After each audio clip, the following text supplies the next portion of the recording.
देखो अपन क्या देख रहे हैं, रिसीट एंड पेमेंट ना, रिसीट उल्टे लिख दिए क्या, उल्टे लिख दिए, उल्टे लिख दिए हैं क्या, सीधे लिखे हैं ना।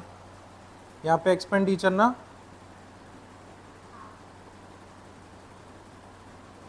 यहाँ पे क्या, बैलेंस शीट में इधर क्या आएगा, लायबिलिटीज और फिर एसेट।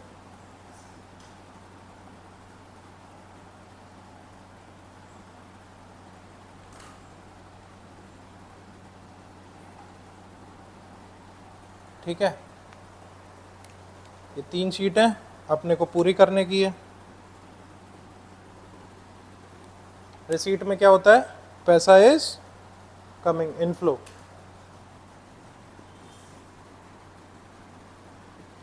पेमेंट में outflow, very good.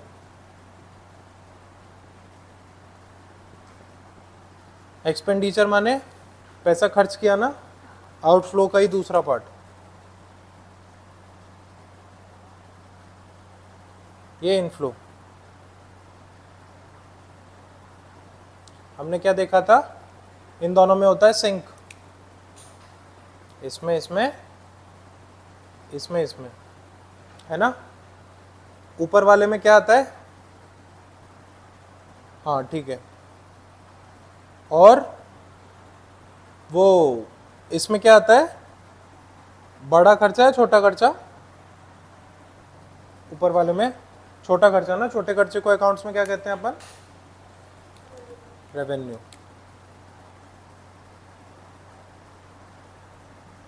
Balance sheet में क्या आता है, कैपिटल। रेवेन्यू और कैपिटल के साथ साथ हमने नॉन रिकरिंग, रिकरिंग भी देखा था। Recurring payment comes under balance sheet और इनकम और एक्सपेंडिचर। रिकरिंग मतलब बार बार खर्चा होगा, बार बार खर्चा होगा किस में आएगा, एक्सपेंडिचर ना। सीधा सीधा नॉन रिकरिंग इसमें लिख देता हूं,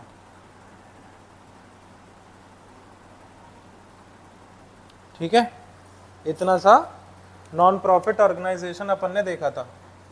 अब देखो, अब क्या है, अपने को एडजस्टमेंट करने। रिसीट और पेमेंट तो अपन लिख देंगे सीधी सीधी, पोस्टिंग एक्सपेंडिचर में आ रहा है, इनकम में आ रहा है, लायबिलिटी में आ रहा है, एसेट में आ रहा है, ठीक है। अब एक चीज और होती है जब अपन बैलेंस शीट पढ़ते हैं, एक तो लॉन्ग टर्म और शॉर्ट टर्म, ठीक है।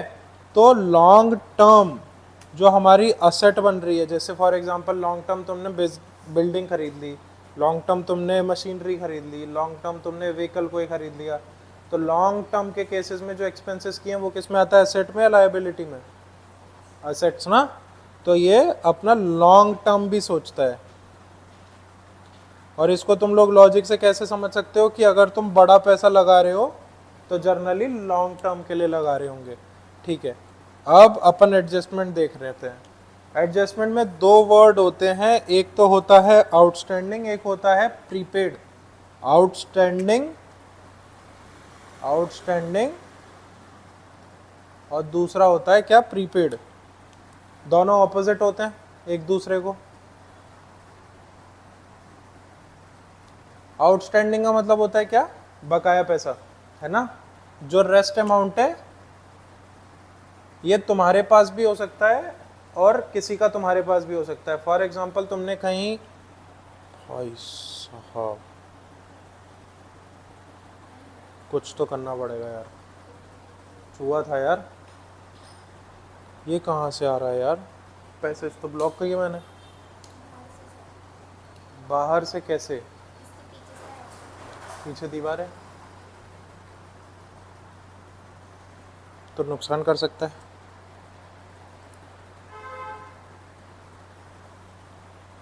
देखते हैं इसको,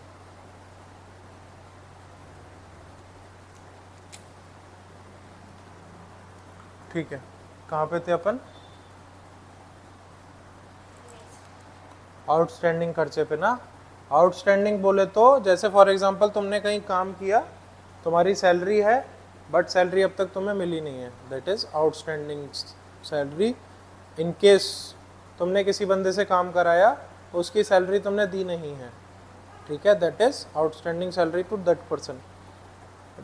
प्रीपेड का मतलब ये है, फॉर एग्जाम्पल तुम्हारे किसी एम्प्लॉय की शादी है, उसने कहा कि भाई मेरे को अभी मेरे सैलरी दे दो, 1 महीने पहले मैं काम करता हूँ। तो प्रीपेड सैलरी का मतलब है that you have already paid, उसका तुम्हें काम नहीं मिला है अभी,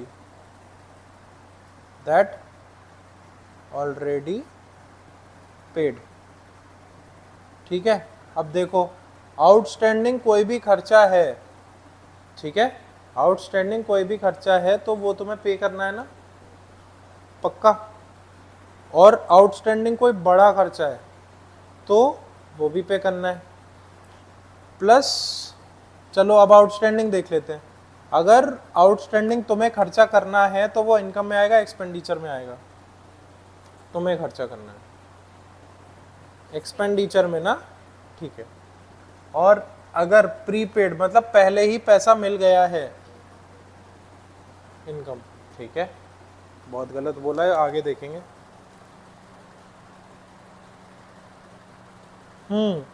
आउटस्टैंडिंग एक्सपेंसेस ही देख लेते हैं पहले।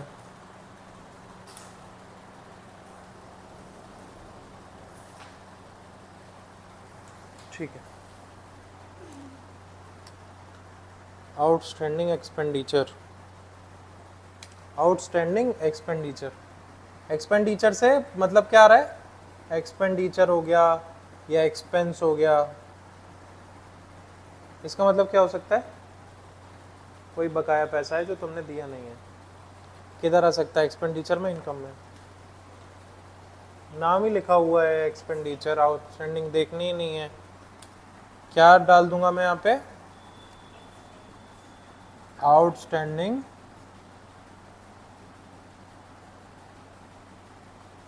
एक्सपेंसेस, ठीक है। अब दूसरी चीज़ है, आउटस्टैंडिंग एक्सपेंसेस हैं तुम्हारी बकाया, वो तुम्हें अभी पे भी करनी पड़ेगी ना। लाइबिलिटी में आएगी क्या, सेट में? लाइबिलिटी में ना, क्योंकि वो तुम्हें पे भी करनी पड़ेगी।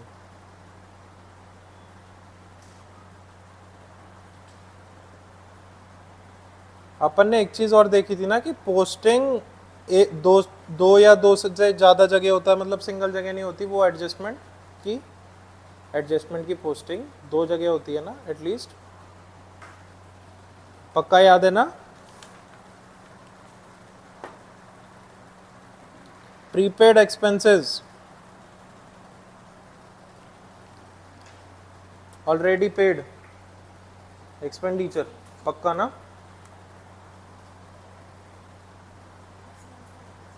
प्रीपेड एक्सपेंसेस, और कोई चीज़ तुम प्रीपे कर चुके हो, लाइबिलिटी में आएगी कि असेट में आएगी? असेट्स में ना। असेट में क्यों आएगी, क्योंकि उसकी तुम्हें सर्विसेज मिलती रहेगी, पैसा तुम दे चुके हो, और कोई बकाया पैसा नहीं है इसलिए लाइबिलिटी में नहीं आएगा, तो यहाँ पे क्या होगा, प्रीपेड एक्सपेंसेस।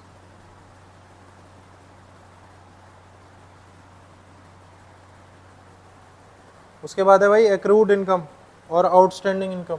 हाँ देखो, आउटस्टैंडिंग के साथ ही लिख रहा हूं मैं एक्रूड, भूलना मत।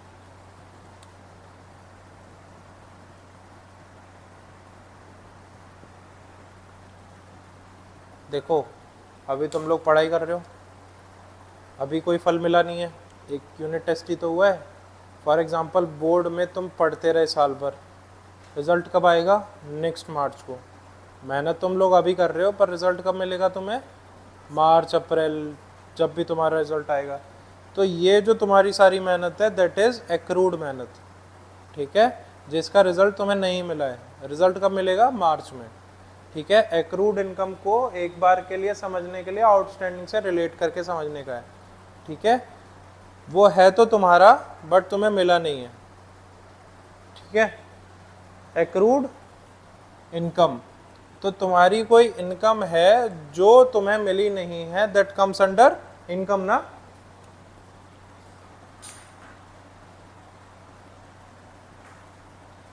एक्रूड इस वर्ड से डरने का नहीं है पेपर में। हाँ, लाइबिलिटी में आएगा कि असेट में आएगा? लाइबिलिटी में आएगा कि एसेट में आएगा?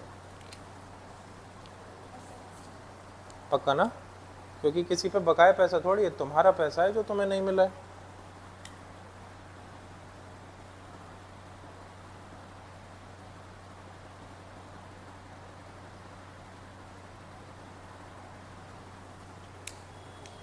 अब इसके बाद है भाई income received in advance, pre received income.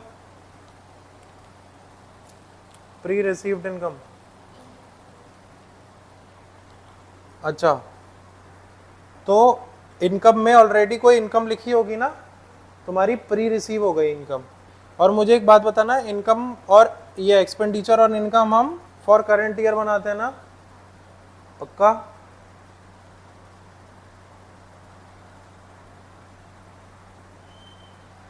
और ये रिसीट एंड पेमेंट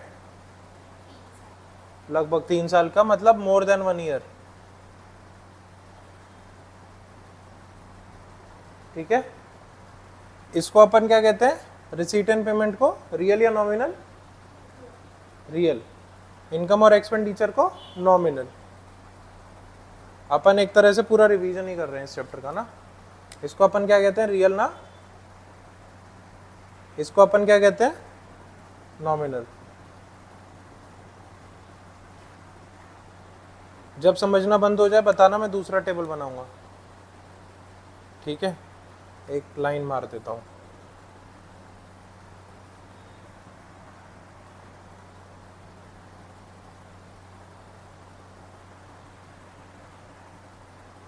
जिससे बाद में जब तुम पढ़ोगे तो तुम्हें थोड़ी दिक्कतें कम हो।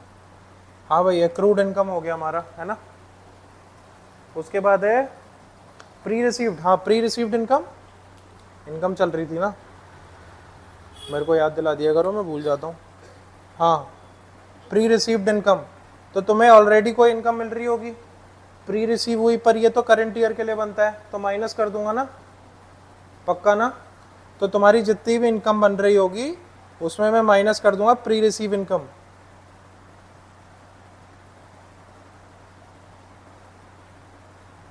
ठीक है, और कहाँ आ सकता है? प्री लाइबिलिटी में ना, क्योंकि तुम्हें ऑलरेडी कोई इनकम रिसीव हो गई है और तुम्हें उसकी सर्विसेज प्रोवाइड करनी है।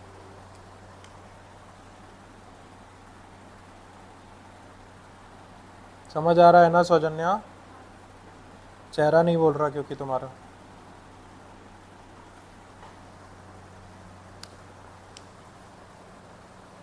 सब्सक्रिप्शन रिसीव्ड इन एडवांस,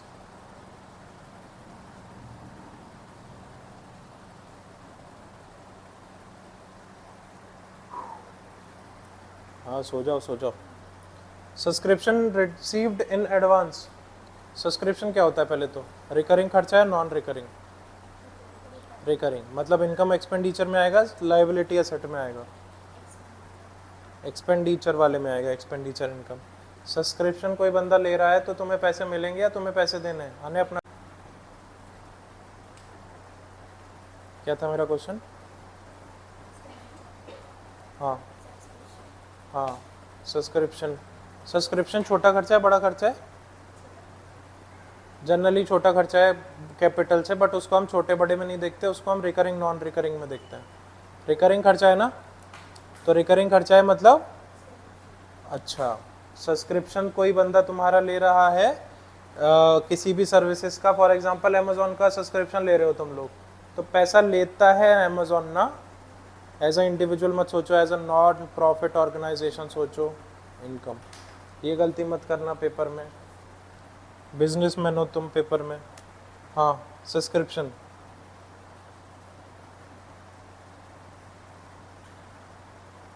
इसलिए बार बार बता रहा हूँ इसको मैं।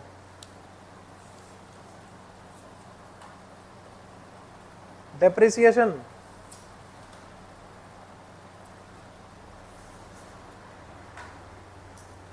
किसी भी चीज़ की डेप्रिसिएशन हो रही है, किसी भी चीज़ की डेप्रिसिएशन हो रही है, वो किस में आ सकता है? 2 जगह आता है। कहाँ कहाँ? इन दोनों में से किस में आएगा? एक्सपेंडिचर।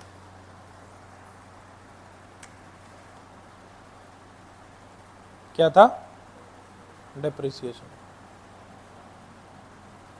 और डेप्रिसिएशन और कहीं भी माइनस होता है भाई? असेट में ना।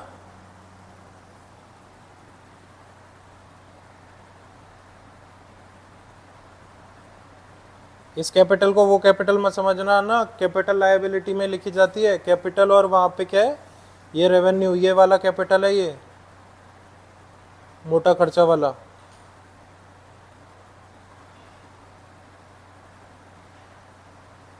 ठीक है, वो वाला नहीं है जो कैपिटल लायबिलिटी में आता है।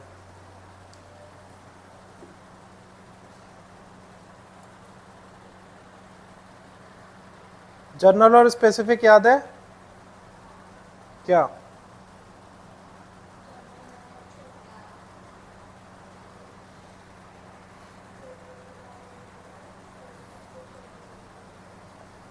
हाँ बताओ बताओ, सही बोला क्या? नहीं नहीं नहीं नहीं, हाँ बताओ, सही बोला तुमने। Correct correct. अनन्या सुना? हाँ, जो स्पेसिफिक है वो कभी कभी मिलेगा, इसमें नॉन रिकरिंग रिकरिंग करना, बड़ा खर्चा छोटा खर्चा मत करना इसमें।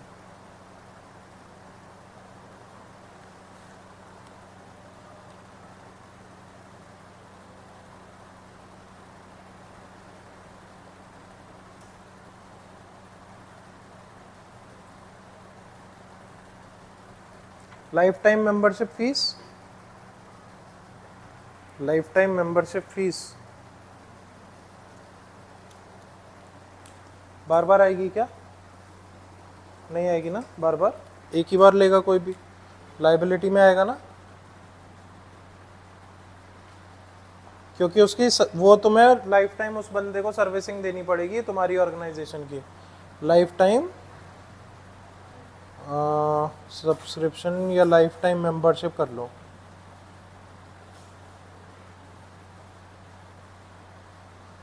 ठीक है।